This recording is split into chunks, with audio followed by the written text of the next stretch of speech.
Côte d'Ivoire. Avoir des étrangers à la tête d'un pays, c'est une malédiction de l'Éternel. Avoir des étrangers à la tête d'un pays, c'est une malédiction de l'Éternel. Car ces étrangers vont envoyer dans ces pays tout ce qui est mauvais pour détruire ces pays. Le rôle et le but de ces étrangers, c'est d'envoyer dans ce pays tout ce qui est mauvais pour détruire ces pays. Mesdames et messieurs, bonjour. Ivoiriens, Ivoiriennes. La Côte d'Ivoire est devenue la plaque tournante de la drogue. Ça vous étonne? La Côte d'Ivoire est devenue la base arrière de déstabilisation de tous les pays de l'Afrique de l'Ouest. Ça aussi, ça vous surprend. La Côte d'Ivoire est le premier pays en suicide. Ça vous surprend. La Côte d'Ivoire est l'un des derniers pays en éducation nationale. La Côte d'Ivoire est le pays où le taux de chômage est le plus élevé. La Côte d'Ivoire est le seul pays où il y a plus de ministres. La liste est longue. Mais je sais que toutes ces informations vous surprennent. Tout simplement parce que les Ivoiriens ont accepté que des étrangers soient à la tête et dans des points stratégiques de leur pays. Et aujourd'hui, voici les retombées.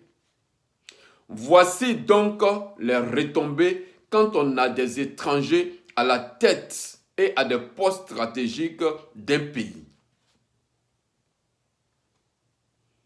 Des Ivoiriens, militaires ivoiriens qui sont arrêtés dans un pays étranger comme le Mali et mis en prison, seront jugés et seront condamnés. Des autorités incapables de dépêcher le ministre des Affaires étrangères pour aller dialoguer, discuter pour la libération des vaillants soldats ivoiriens arrêtés. La médiocrité célébrée dans ce pays. Voici la Côte d'Ivoire que les Ivoiriens ont laissée dans les mains des étrangers. Aujourd'hui, ce qui fait que la Côte d'Ivoire vit dans cette marmaille, c'est la France. Tout le monde sait. La France veut garder les pays africains sous sa domination pour les exploiter. La France n'a jamais, et l'Europe, la France et les pays européens n'ont jamais voulu qu'un pays africain se développe. Et cette stratégie-là, depuis plus de 4 siècles, ça marche. Les Africains sont incapables de prendre conscience de cette triste réalité. Et quand un groupe d'individus prennent conscience et essaient d'expliquer ces stratégies des Européens à leurs propres frères, ils sont combattus par leurs propres frères. Les Européens voyagent avec les esprits des Africains. Les Européens tourmentent les esprits des Africains. Et la même manière de faire dure pendant 4 siècles. 4 siècles que les Européens ont mis en place un système pour tourmenter l'esprit des Africains. 4 siècles que les Européens tournent les Africains en bourrique sans qu'un seul Africain ne prenne conscience de cette réalité. Ou même quand ces Africains-là prennent conscience et essaient d'expliquer cela à leurs propres frères, ils sont combattus par leurs propres frères. Ils sont même mis à mort par leurs propres frères. Et le système continue de tourner. Jusqu'à aujourd'hui, ce système des Européens marche. diviser les Africains, pousser les Africains à se cogner les têtes, pousser les peuples africains à s'affronter et derrière, ils pillent les matières premières. Jusqu'aujourd'hui, à l'heure où je suis en train de vous parler, ce système marche. Et le cas est bien présent en Côte d'Ivoire. Un pays rempli d'intellectuels, Côte d'Ivoire. Mais des intellectuels qui sont incapables de s'affranchir de ce système. Ce que les Japonais, ce que les Chinois ont vite compris. Et se sont réunis pour éloigner les Américains et les Européens de leur terre. Les Africains sont incapables, et surtout les Ivoiriens, sont incapables de comprendre cela. Tout proche de nous, les Maliens viennent de comprendre. Les Centrafricains ont compris. Et les Ivoiriens, les hommes les plus intellectuels vivent en Côte d'Ivoire. En Afrique, le Sénégal et la Côte d'Ivoire sont les deux pays francophones où il y a plus d'intellectuels. Et le système des Européens pour étouffer les Africains marche en Côte d'Ivoire, comme s'il n'y a plus d'intellectuels en Côte d'Ivoire. Mesdames et messieurs, le cas est palpable en Côte d'Ivoire. Et nous allons vous étayer cela. Laurent Gbagbo, qui avait vu déjà ce système, a été combattu par les peuples du Nord. Le peuple du Nord s'est retrouvé et a combattu Laurent Gbagbo. Arrêté, jeté en prison. 10 ans après, jugé et non coupable, Laurent Gbagbo rentre dans son pays.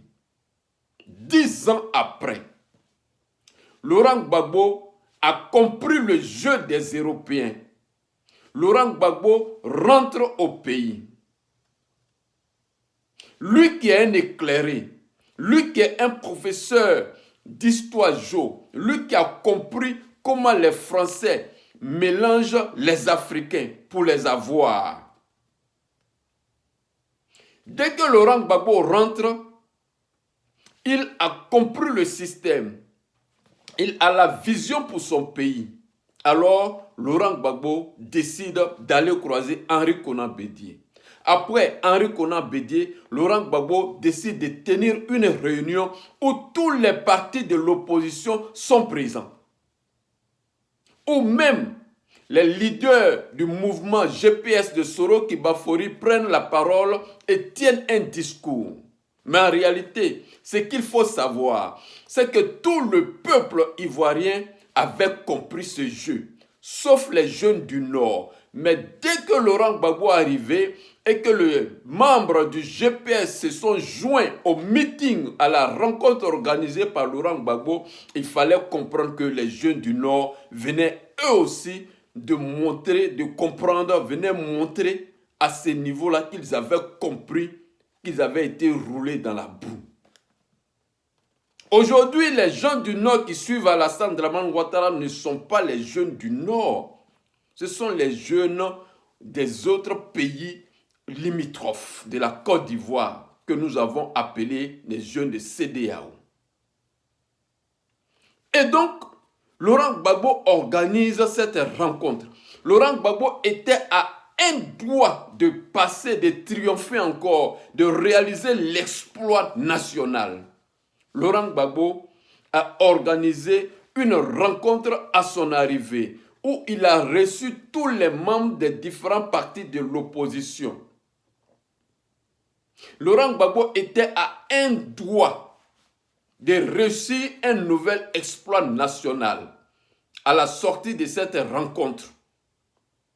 Et comme je le disais, où les épouses des jeunes du Nord incarcérés par Alassane Dramane Ouattara, venus à ce meeting, ont pleuré dans cette rencontre émouvante. Reconnaissant du coup en Laurent Gbagbo le père libérateur, celui qui allait succéder Félix Houphouët-Boigny. Mais non, un groupe d'incapables, d'indignes, de haineux se sont accaparés de Laurent Gbagbo. Un groupe de rétrogrades ont fait vaciller Laurent Gbagbo et a changé du coup de vision. La vision générale, globale que Laurent Gbagbo avait lorsqu'il avait quitté la prison pour la Côte d'Ivoire venait de basculer en une vision tribale. Ce groupe de rétrogrades a poussé Laurent Gbagbo à se braquer contre tout le monde, voyant du coup tout le monde en ennemi. Simone Gbagbo, ennemi.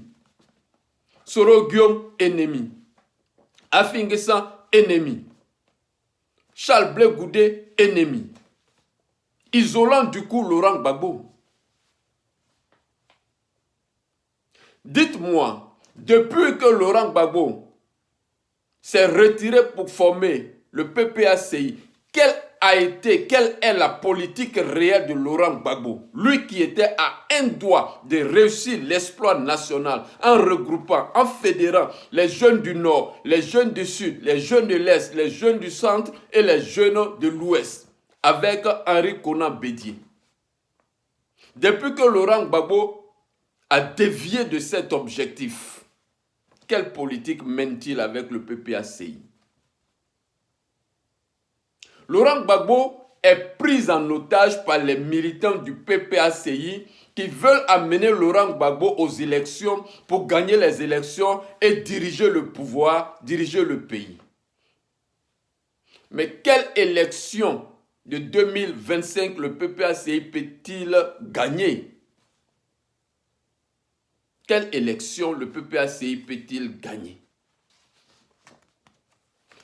En 2025, les élections seront organisées par l'ONU.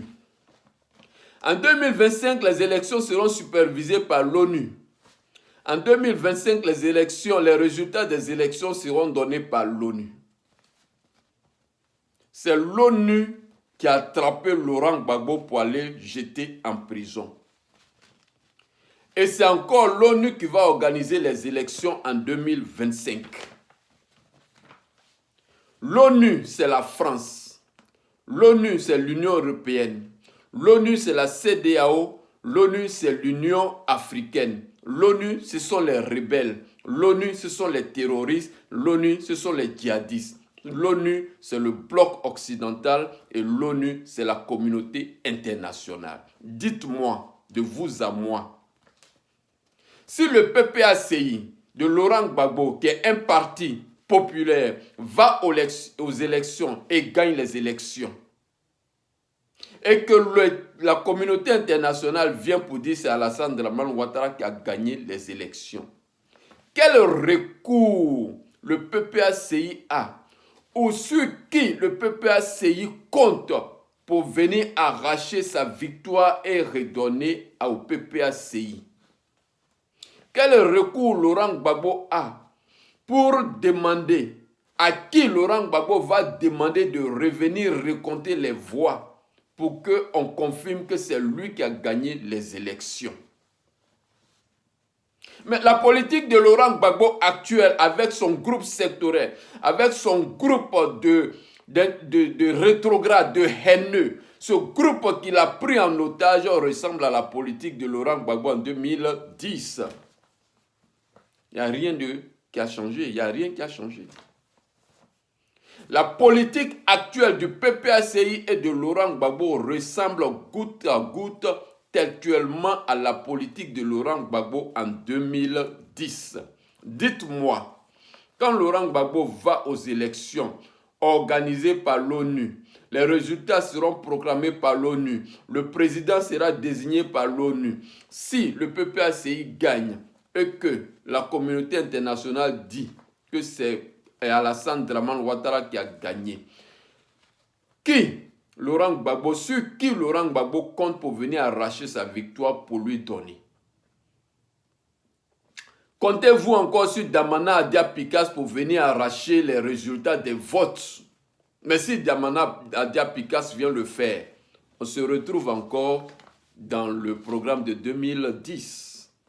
Mais si nous nous retrouvons dans le programme de 2010, qu'est-ce qui s'est passé en 2010? Gbagbo a été arrêté, mis en prison. les militants de Gbagbo ont été tués.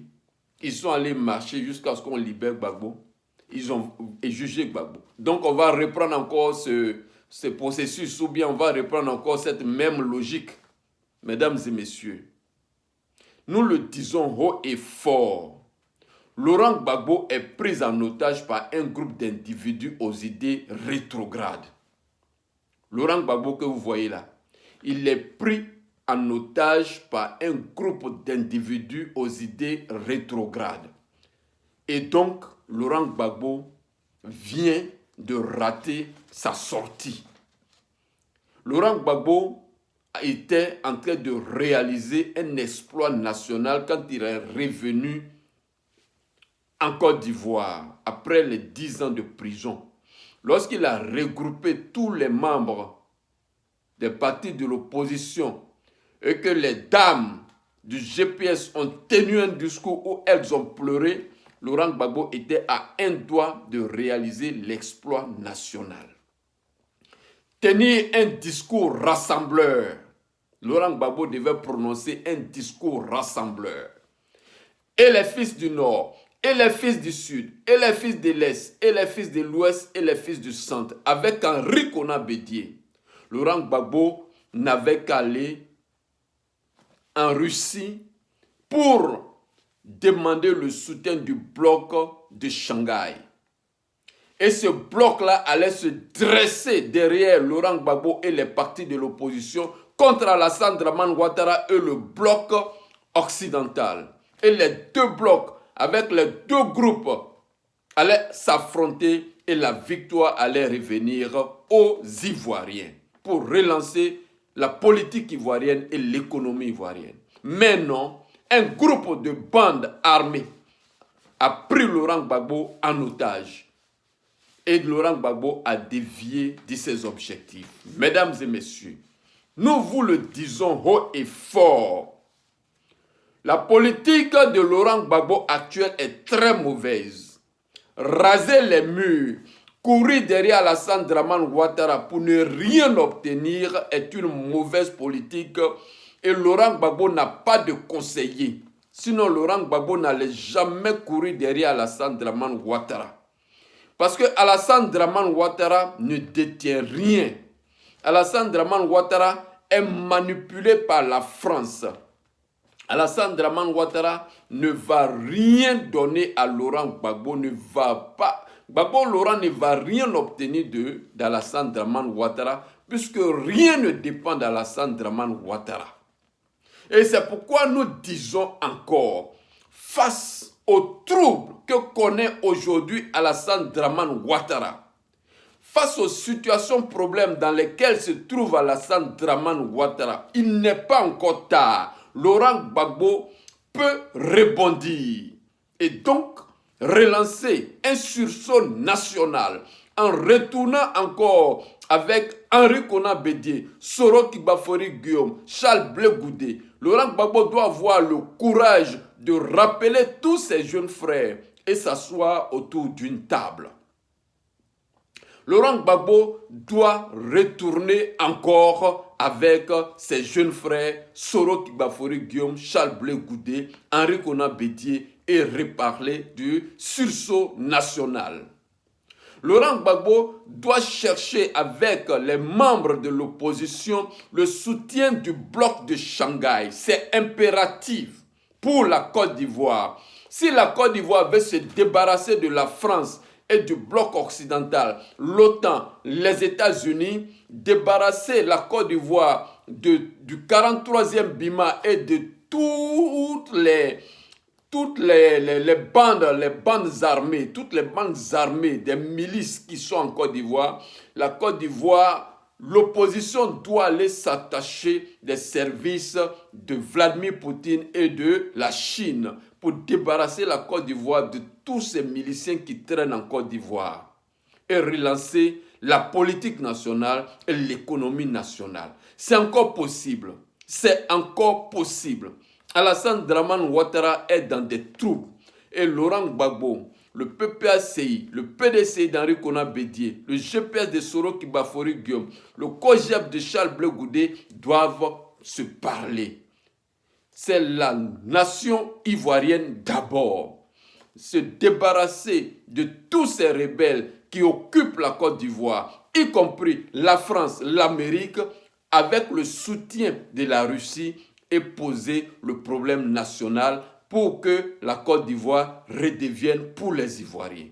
Mesdames et messieurs, c'est encore possible. Il n'est pas encore tard pour bien faire. Sur ce, portez-vous bien.